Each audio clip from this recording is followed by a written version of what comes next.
The DUP waited almost 40 years to evict the UUP. Sinn Féin and their Republican ancestors, deploying everything from pitchforks to Armalites, have waited around 800 years to get the Brits out of Ireland. So the ongoing failure of the executive to meet should surprise no one. These parties are used to the long haul, and what we have now is the inevitable consequence of what happens when an immovable objective meets an irresistible farce. Meanwhile, decisions can't be made. There's more likelihood of Elvis galloping by on Shergar than there is of Robinson and McGuinness riding to the rescue of the stumbling, crumbling political process. They dance and prance around each other like two hand-me-down Rocky Balboas, albeit too slow and too timid to land what could be a knockout blow. This is a mock battle, of course, in which the only punches traded aren't hard enough to wake a lightly dozing grandmother. But neither actually wants to knock the other one out anyway. They need each other. Mutual veto propped up by mutual loathing suits them perfectly, for instead of having to deal with conflict resolution, they can concentrate on conflict freezing. Polarity is the lifeblood of the DUP and Sinn Féin.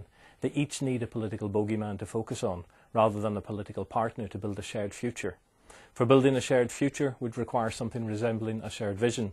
And how can there be a shared vision between parties who can't even share a room together? The underlying problem has been there all along. It was merely obscured by the media and public fascination with the novelty, avuncularity and downright improbability of the Paisley-McGuinness double act.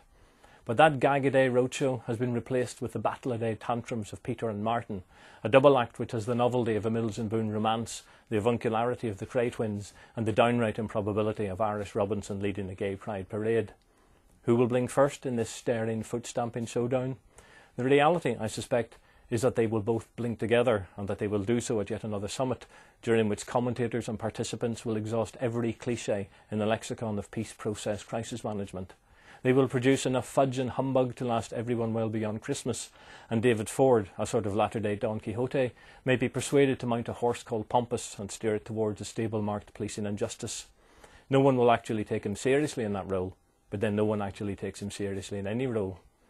Back in the real world, light years away from the padded cell luxury of an empty executive room and the mind-numbingly dull debates in the Assembly chamber, the electorate has other concerns, like energy bills, like the price of petrol, like the collapse of pension funds, like the fear of unemployment, like how their children will transfer from a primary to a secondary school, like planning permission, like health provision. Every single area, in fact, in which devolution was supposed to make a difference. But the devolution we have today isn't making a difference. It is, instead, making a mockery of democracy. The coming recession will take a heavy toll upon rich, poor, unionist and Republican. If our MLAs appear unwilling or unable to provide legislation that makes a difference, then the Assembly itself will become part of the final toll.